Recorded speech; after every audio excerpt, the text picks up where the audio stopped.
family. It's your Dr. Shauna. I'm on here late, but y'all just gonna have to bear with me today. I'm trying to keep with my promise of coming on live when I say I'm going to do it. And since I said I was going to be live on Tuesdays and Thursdays, I am here to do exactly what I said that I am going to do. I want to just say thank you to everybody who has been there repeatedly for me and supported me even when I take my little absence from social media. I want to thank you guys. Good evening, Gwendolyn. How you doing? I want you guys to know that I know you have already heard about Parchman Correctional Facility. And maybe you've heard it in more than one angle. Maybe you have not heard it from my perspective. But I am going to give you all my perspective and what I think we ought to know about Parchman. And the reason why I am going to cover Parchman, because yeah, I'm a couples therapist, I'm a marriage counselor, but at the same time, I realize that Parchman has people's families in there. They have people's sons, people's fathers, people's brothers, uncles, you name it. They're in Parchman. And I think that is important for us to understand what is happening in Parchman Correctional Facility as well as the history. So I do know that some of my community does not know about Parchman. So I'm going to give you guys a little breakdown and then we're going to go to the research. Y'all know I love research. We're going to go to the research because media people, we cannot trust media. Media is telling us that it is gangs fighting against each other. Now, I'm not going to say that this doesn't have some truth. I am not going to say that because, anything is possible. But it's not about who's fighting who. It's more about why are they fighting? What is happening at Parchman that is leading people to fight? This is not new news. We just happen to hear about it because people have burned their cell phones in prisons, and someone was taking a video, so the video leaked, and now everyone wants to act like they gotta do something about it. They're not going to do anything about it, people. They know what needs to be done. They know what was not done. The research supports it. So it's not like anything that is happening at Parchman is new. So without further ado, let's go over Parchman just in a nutshell before I get into the research. Have your pens and paper because I always say, do not take my word for it. Do not take my word for me. You don't have to listen to any research I give you guys. You can verify everything I'm talking about. You can do your own research. The only thing that I require is that we think, that we have critical thinking skills, and we stop believing everything that the media puts out there, especially if we don't know the history, especially if we don't know the background, and if we don't know the data. That is so important. So let's go ahead. So we already know that in recent weeks, there has been a number of deaths that has been occurring at Parchman. So many deaths. Wow, somebody's tuning in from Hawaii. What's up, Jennifer? How you doing, beautiful? What's up, Sonia? How you doing, beautiful? There has been increased violence at Parchman. They have exposed the living conditions, which are horrific at Parchman. They are alleging that gangs are fighting against each other at Parchman. But here's what no one seems to be focusing on. The fact that Parchman is understaffed, write that down.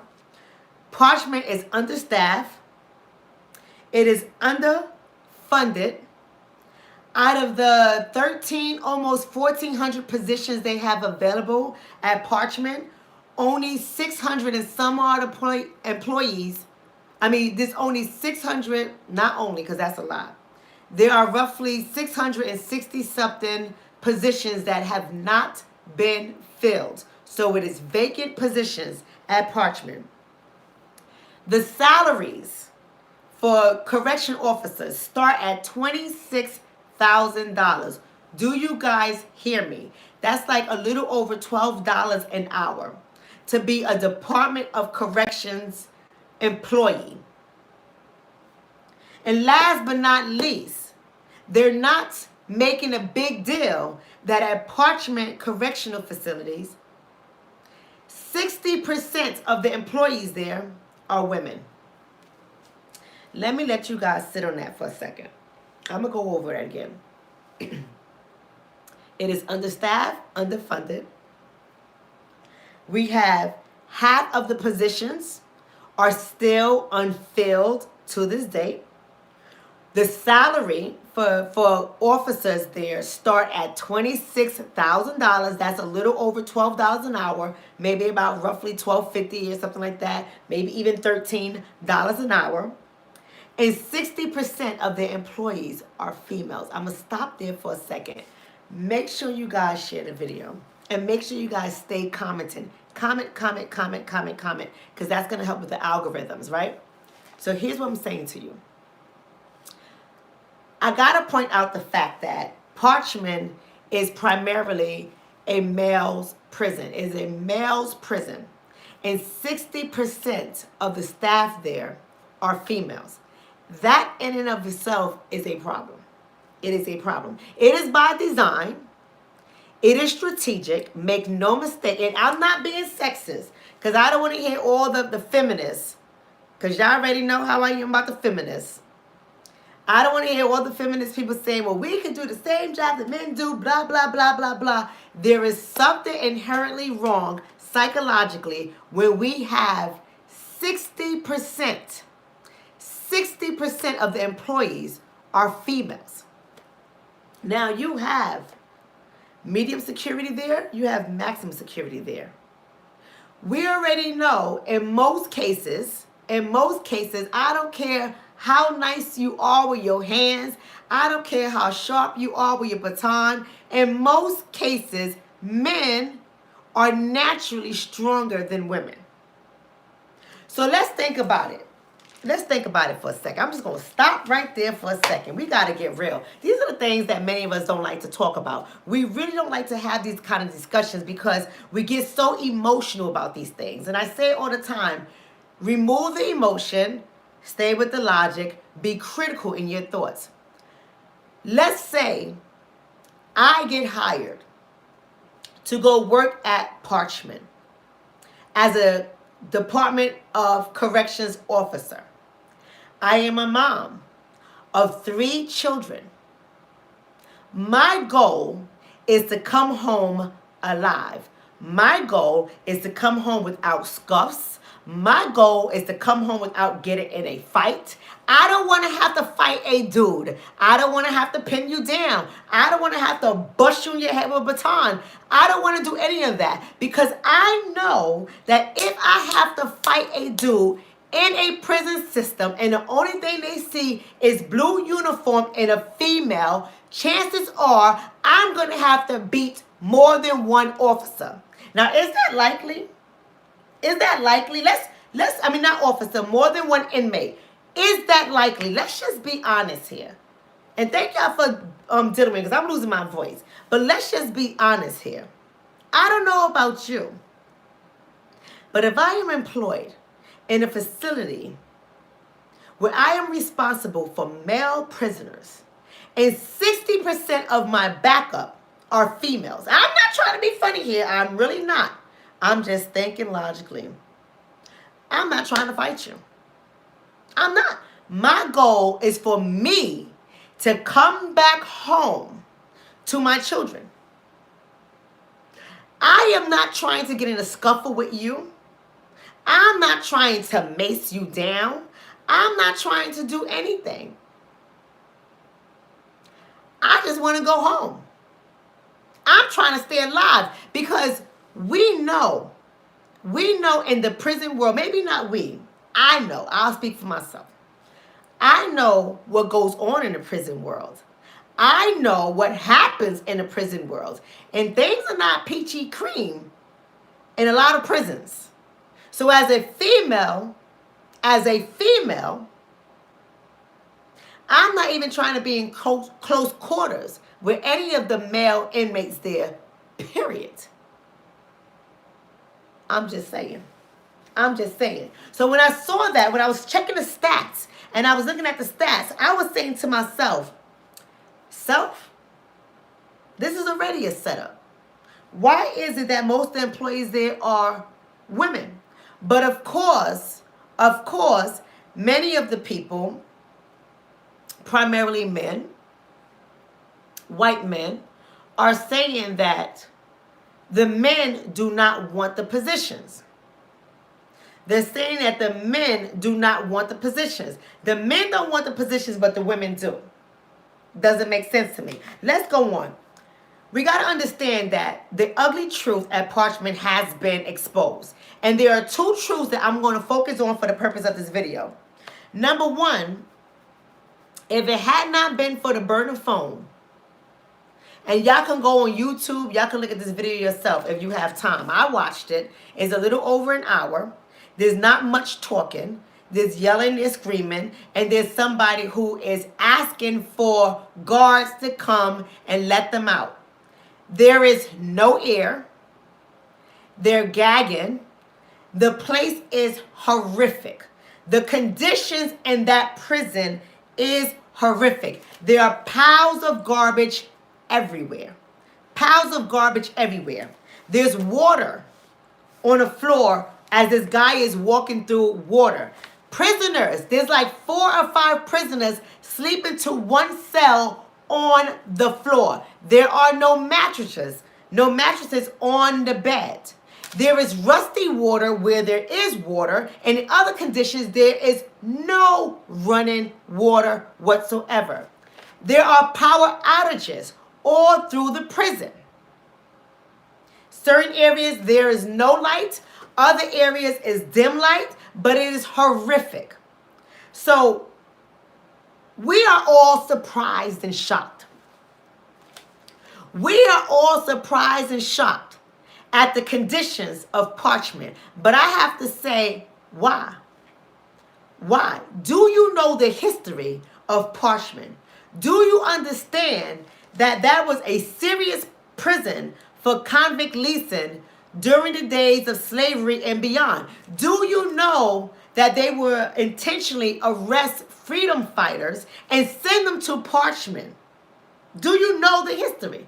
Do you know that they leased them out to employers for lower wages for years on years and years and years and years until they ended that system in that form? Because we're going to get into why the stuff is still continuing.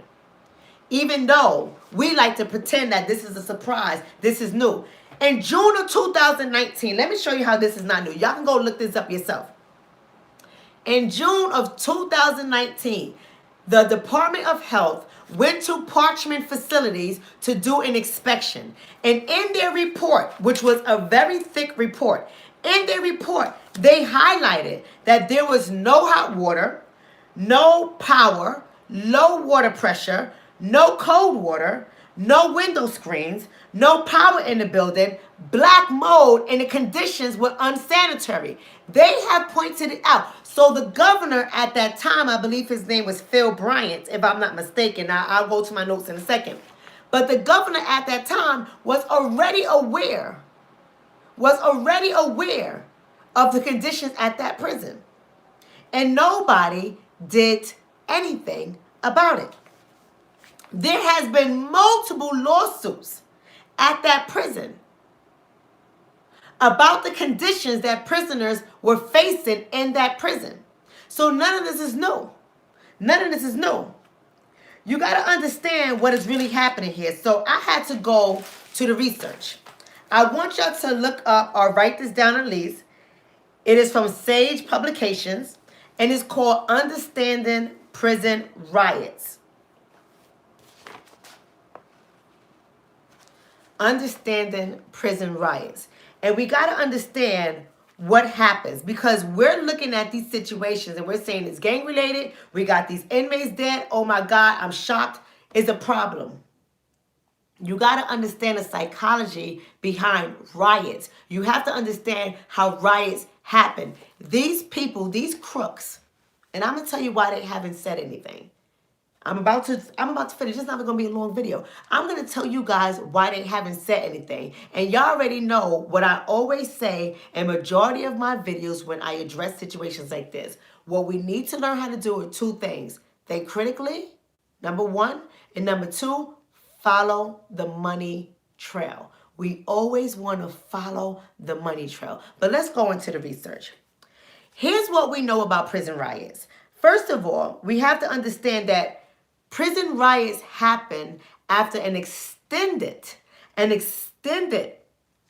amount of time that passes where the prison administration has neglected their staff, the prisoners in the facility. This is extended neglect. Meaning, when I say the prison administration, I'm talking about the commissioner. I'm talking about the superintendent of the prisoners. I'm talking about the governor. I'm talking about the deputy warden. I'm talking about the warden. I'm talking about everybody who is in an administrative role. They have neglected the prison, and they understand how prisons must run, how it must be systems and structures and punishment. These things have to happen on purpose in order to decrease the occurrences of riots. They know this because how policies and procedures are created is through research. So people have been studying prison riots for a very long time. So we actually know what happens and what causes prison riots. And it's not like these people don't have access to the research, because they do. So why would they ignore the situation? So what are the administrative issues that they're ignoring? The fact that, like I started at the beginning of the video, the fact that 60% of the employees are females, the fact that it's understaffed and underfunded, the fact that people are starting at a salary of $26,000 a year. Those are all administrative issues. That means that they're not doing what they're supposed to do in order to decrease the likelihood of a riot. They can't even stop a riot from occurring because they don't have enough staff to even employ crisis management. But yet you see the governor get on the news and act like this is a crisis that we are in and we got to fix it. This governor is a crook. The new one and the old one, they're both crooks. Hell, I said it. What else do we know from the research? We also understand deprivation theory. Deprivation theory. And what that pretty much says is poor prison conditions lead to prison riots. Now, I already said to you guys at the beginning of the video, when you seen the prisoner who had, or the inmate, we don't like to say the word prisoner anymore, but when you see the inmate who had to burn a cell phone, he recorded the conditions of the prison. No water, no light, people sleeping on the floor, no mattresses, right? People who stay, like water is everywhere on the floor. He put black mold. He showed the black mold. Bad living conditions. So we already know that poor prison conditions will lead you to a riot. We're talking about food shortages, overcrowding of the prisons, oppressive custodial discipline, unpleasant circumstances all lead to riots. This is what the research is saying. See, the only thing I'm trying to do for you, family, as I strain through my voice, the only thing I'm trying to do for you, family, is to give you guys some research background that confirms everything that we saw in the video.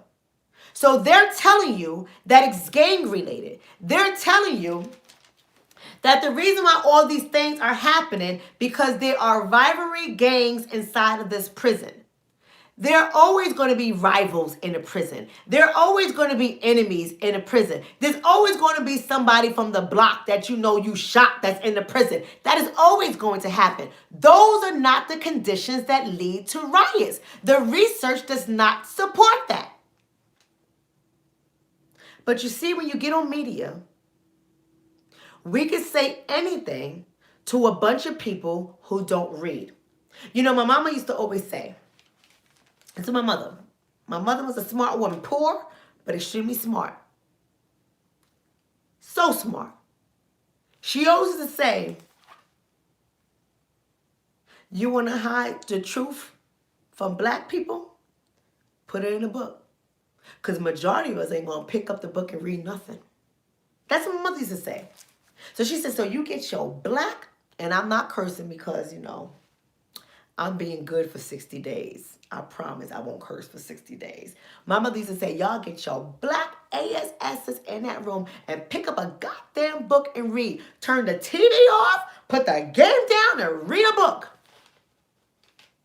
And so media is banking on the fact that most of us are not going to pick up any research studies. Most of us are not going to think critically. Most of us is not going to say, that's not right because the research doesn't support that. Here's the data. Here's the information. You're not telling the truth. Most of us ain't going to do that. What we're going to say is, oh my gosh, the gangs are fighting. Oh my gosh, this is bad. My brother is in there, and he's a part of such and such gang. Something can happen to him, and all the family gets upset. Then the media comes with their camera, puts it in the faces of the family members, and they say to them all the time, tell me what's going in there. Is your brother in a gang? Is your father part of the gang? Are you afraid that some of the people that might have a problem with him from other gangs might hurt him and kill him? And then you have us sitting on camera in all of our foolish ways, and we're saying, yeah, I'm concerned. I want my brother out of there. Because although he's trying to change his life around, when he was on the street, he was a part of XYZ gang. And ABC gang is in there too. And I'm afraid they're going to kill my brother. And then we help to further this false narrative. And what it does is it takes the pressure off of the real issue. And the real issue is political. The real issue is administration. The real issue is institutional.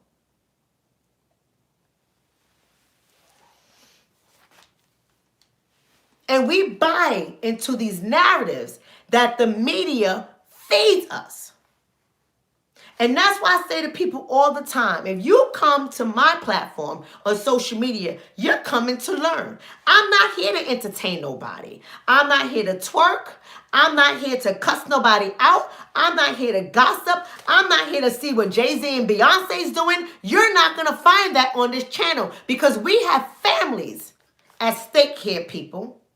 And as long as we allow other people to remain in control of our narrative, no one will ever pay attention to our woes. No one will ever pay attention to the criminal acts that continue to persist against us since the beginning of chattel slavery. Because as they hear it and as they tell it, we're a bunch of complainers. And we're animals, and we don't know how to act. And the reason why these things are going on is because we have no home training, and we are uncivilized. But they will not tell you. They will not tell you that we have cut the funding to that prison. They will not tell you that we have made the living conditions unbearable. They will not tell you we do not clean up the prison. We do not have water that is clean without rust. We do not have lights in the prison. We do not have mattresses for our prisoners to sleep on. They're on the floors. They will not tell you that. They will not take that accountability, but instead they will put it on us. They will put it on us. Thank you so much, Tiana, for letting them know to call the Parchman prison. Thank you so much for putting it out there. Y'all got to look what Tiana's posted on YouTube. So what else do we know about the research? We know that rapid erosion of institutional and social structures lead to prison riots. What do I mean when I say rapid erosion and institutional and social structures lead to prison riots? So rapid erosion of institutional social structures. I'm talking about if you have tight security, meaning you're properly staffed, they're properly trained, and they're following the rules, the policies, and the procedures. If you have that in place, you're going to naturally have lower rates of riots. We know that. The research tells us that. We also know that when there's a breakdown in control, and a breakdown in operations, it leads to system vulnerability. What do I mean when I say that? Our inmates are not stupid. Our inmates study rotation of correction officers. Our inmates know where there is a weak link in the system. Our inmates know when something fishy is going on. Our inmates know who's the weak officer, who's the strong officer. They know all of that. And the minute they see a break in the system, they're going to take advantage of it. So when you don't have enough staff in place to follow the rules and regulations that are in place, you're going to have prison riots. You're going to have prison riots. So if the administration knows this, if the political pundits know this, why haven't they done anything about it? All that I ask is for people to think. Think critically. Why haven't they done something about what they know? They know these things have to be put in place. So much research is out there. That's how they create their policies and their procedures based off the research. They know the dangers. They know the dangers of being understaffed. They know the dangers of showing inmates their weaknesses in their system. They know what can happen. In fact, the reason why they guard that is because not only will other inmates be at risk of harm, but they themselves will be at risk of harm when there's a breach in the system. Did you hear me? They know as well that their staff, their employees will be at risk of harm when there is a breach in the system, when there is a vulnerability in the system, where there is a weak link in the system. Not only will inmates be at risk, but so will employees. Now, if 60% of the employees are females, that's got to tell you something. That's got to tell you something. If there are over 660 positions that are vacant, not filled, that's got to tell you something. So I started to think critically, and no, I did not find this data yet, because if I kept digging and digging and digging, I would not have done this video for another week. I already took this long to do this video because I'm digging. But I bet you, I am willing to bet, because I already know from my research that 67% of the population at Parchman is black. 67% of the population at Parchman is black. So my assumption, and it's just my assumption, somebody can pull it up and somebody can let me know, but I have a feeling that majority of their staff members are black as well. I'm curious.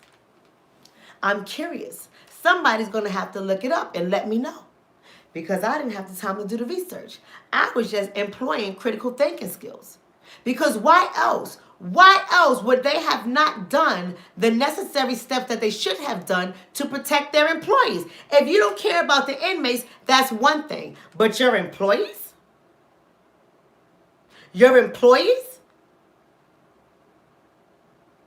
Now, you know for a fact that you can't afford for inmates to get hurt or killed, because that's a lawsuit on your hands, but let alone your employees. So why is it, sorry about that, that was bothering me. Why is it that we're not hearing reports of staff members being hurt? Why is it that we're not hearing reports of staff members being killed, but we're hearing inmate after inmate after inmate?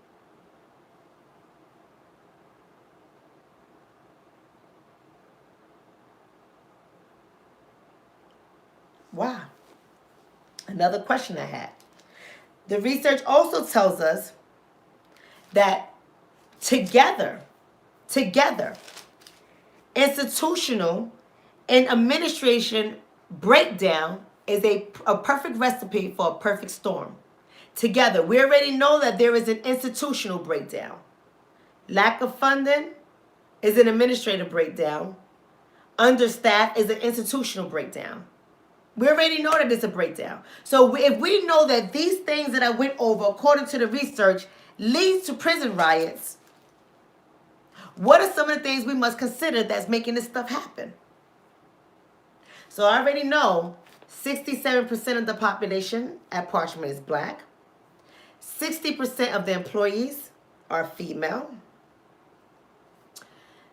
We already know that there was a health department inspection that happened in June of 2019 that let them know that the conditions was horrific and nothing has changed. We already know that there's been turnover. Oh, I haven't gotten to that yet, but I'm getting there. There's been turnover in political parties, turnover in positions that govern the penal system, that govern the correctional facility. We already know all this stuff happens, but here's what I want us to consider. First of all, I want us to look at the election time, the pre-election time. That's about is going down now. Let's look at the fact that Mississippi just got a new governor. Let's look at that. And we're going to look at the budget cuts and why that matters. Y'all don't have to take my word for it. But Parchman has a long history of racism, a long history of institutional, structural racism, a long history of abusive tactics and practices against the inmates, a long history of all that stuff. I mean, it's a brutal prison system. We also know it has a long history of segregation that happened way even after segregation ended. We already know all of this stuff. So why am I saying this, and why is this important? I went and I started looking at the political structure because I wanted to know what was the history politically with Parchman. I forgot what year, but y'all can look this up. I think there was a commissioner that is serving a 20-year prison sentence for getting kickbacks at that prison. So when I saw that somebody was getting financial kickbacks on his prison, it had me to start digging really deep politically to see if this prison is just a setup to make people's pockets fat. And like I said at the very beginning of the video, I always tell my audience two things: to think critically, number one, and number two is to follow the money trail. Follow the money trail. What is happening? Well, let me give you some of the timeline. Governor Tate Reeves is a new governor. He's a white governor. He's new to the office. In 2017, the previous governor, who was Phil Bryant, had assigned Commissioner Policia Hall, who is a black woman, in 2017, that's almost 3 years ago by now, assigned a black woman to replace her boss, who used to be the commissioner of the prison. Her boss was Marshall Fisher, a white male. Now, he got promoted to the Department of Public Safety, and she took his position. Now, when Governor Reeves got into position, Marshall Fisher resigned from his position, all right, before he got in. He was promoted from the Department of Corrections Commissioner, in which the black female, Policia Hall, took over. He then went into Deputy of Public Safety or some crap like that. He resigns from that position when Governor Tate Reeves get into position. I wonder why. Let me keep going. Phil Bryant was the previous governor. So Phil Bryant knew all of this stuff that was going down at Parchman.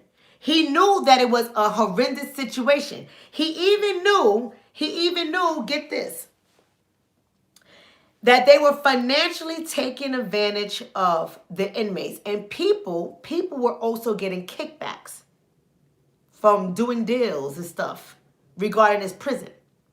So all of a sudden these people start resigning. They start resigning, and this video comes out. Even though in 2018 there was a report of inmate deaths in 2018 that didn't hit the camera. They kept that under wrap. So I started digging. I said, okay, all these people's in there, so they must be making money somewhere. And this is my theory. I'm not telling you that these people all have dirty hands. I'm not saying it to be a fact, but I'm thinking critically. And I also had to look at reports of ACLU, which y'all know who ACLU is. I hope y'all know. But what they do is they're the civil rights people, right? The civil rights lawyers. And anybody whose civil rights are being violated, they go on their behalf when they get the information, and they file these class action lawsuits. And they work to change laws. So they're really big on prison reform and stuff like that. Now I gotta say this. Because I started to dig deep, and I started to look for the money trail. Because I know whenever something like this happens, money is tied to it. And did you guys know one of the issues that I found in this prison, which goes on in a lot of prisons, but is when they take and they hike up the commissary prices to unbelievable rates that harms families. Now, the reason why I'm concerned about this is because, first of all, most of the people that's locked up in prison, most of them, majority of them, come from poverty. We already know that. So they don't have money to support their family members who are incarcerated. And there was a research study that the ACLU has found that these prices were being jacked up for as much as 4 times the price that these products should cost. So why were they jacking up the prices, and who are benefiting from that? Who's getting the extra money off of these prices? And you got to really think about it. One lady reported in the lawsuit that she would spend $12,000 a year on her son's commissary. That was all she was able to do, and he still did not have enough.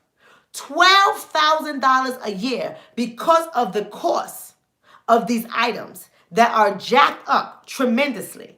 So if you're jacking up all these prices and inflation, who's profiting off of it? See, you guys have to understand how these items get into their commissary. They put a bid out there, a bid is made, and people get to bid on getting their products and their services inside the prison. Now, the question I have is, who's the people who's winning the bids? Because I know that the people winning the bids don't look like us. We know that. Majority of them don't look like us. So who are the companies who are winning the bids, who are jacking up the prices? And are they winning these bids fair? Is it fair? Or are they winning the bids because they're shaking hands with dirty politicians? And they're making deals, and these politicians are getting kickbacks. Right? And yes, I saw somebody on YouTube say that $12,000 a year is $1,000 a month. Absolutely. Some people can't even afford $1,000 a month in rent. So if you're paying $1,000 a month toward your son's commissary, and you got to pay for your rent, and you got to pay for your food, and you got to get yourself to and from work, and you got to pay for your cell phone bill, you got to pay for your house bill, you got to pay all this money. How are you affording to give your child $1,000 a month? Another lady said that per minute rates in Parchman for phone calls was $14 a minute.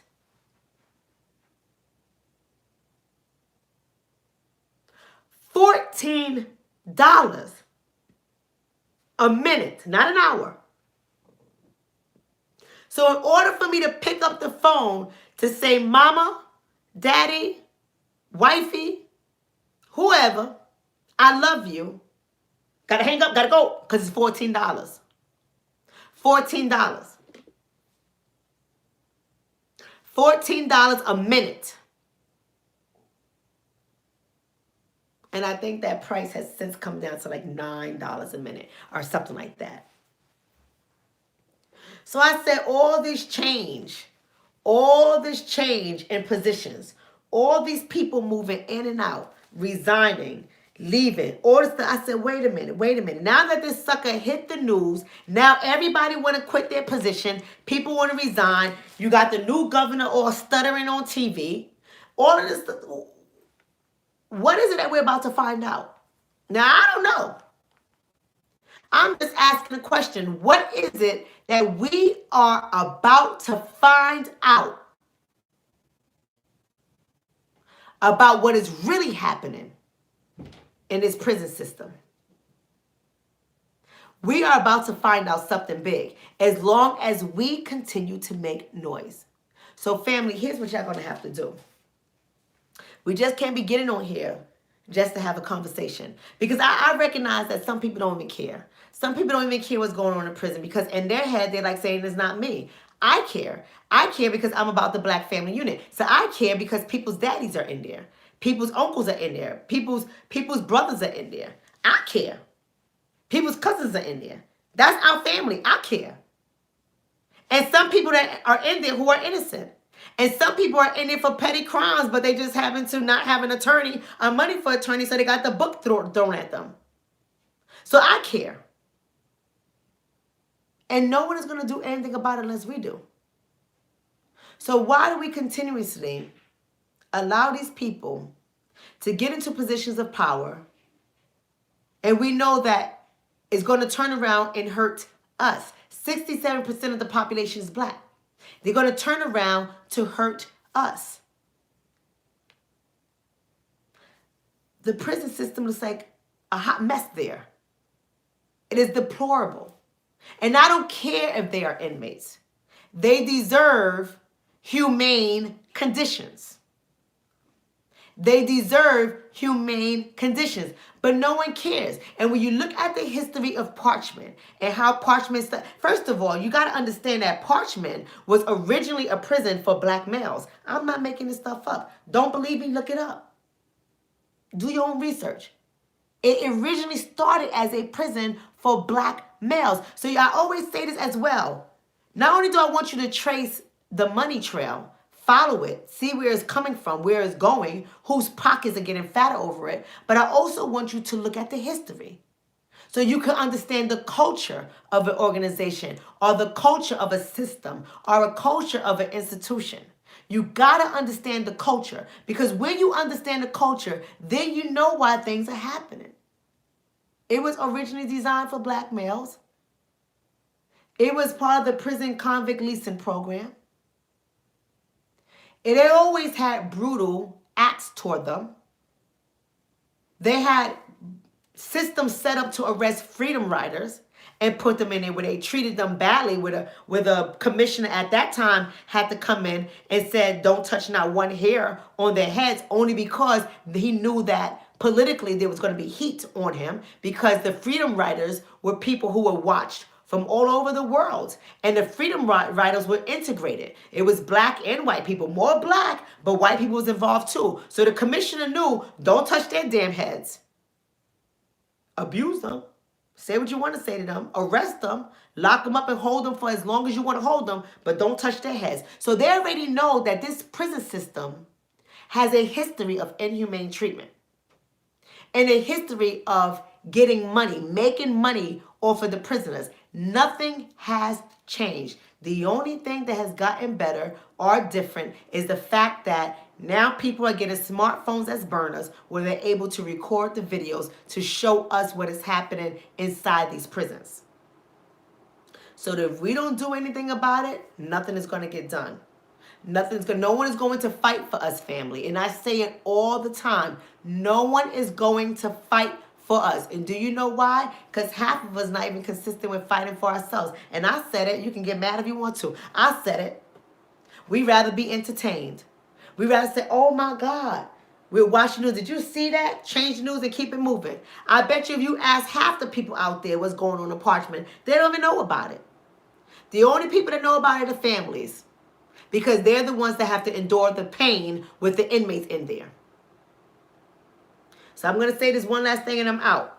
For all the family members, cousins, uncles, girlfriends, boyfriends, baby mamas, baby daddies, whatever, whether you're in Parchman or you know somebody who's somewhere else, stop buying into the narrative of the media. Stop getting on TV saying you're scared that your husband, your boyfriend, your baby daddy, or whomever is going to be killed by a gang. Can it happen by a gang? Yes. It can happen by a gang, but you have to hold the system accountable, because the system is responsible for the breakdown at Parchman.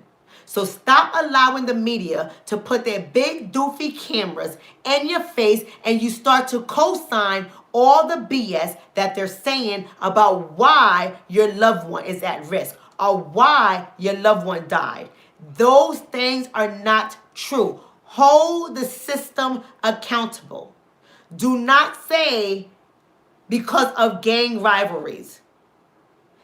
They are dying because there is a systematic breakdown in the institutional structure and the administration structure of the correctional facility. That is why they are dying. They're dying because they are incompetent people in position to make sure that your family members stay safe. They are dying because people are more concerned about their pockets getting fatter than they are the lives of your family members and your friends. They are dying because they are intentionally neglecting your family members. Stop eating up what the media tells you as true. The media is a powerful form of propaganda, and they are designed to twist your mind and have you believe the narrative that they give you to be true.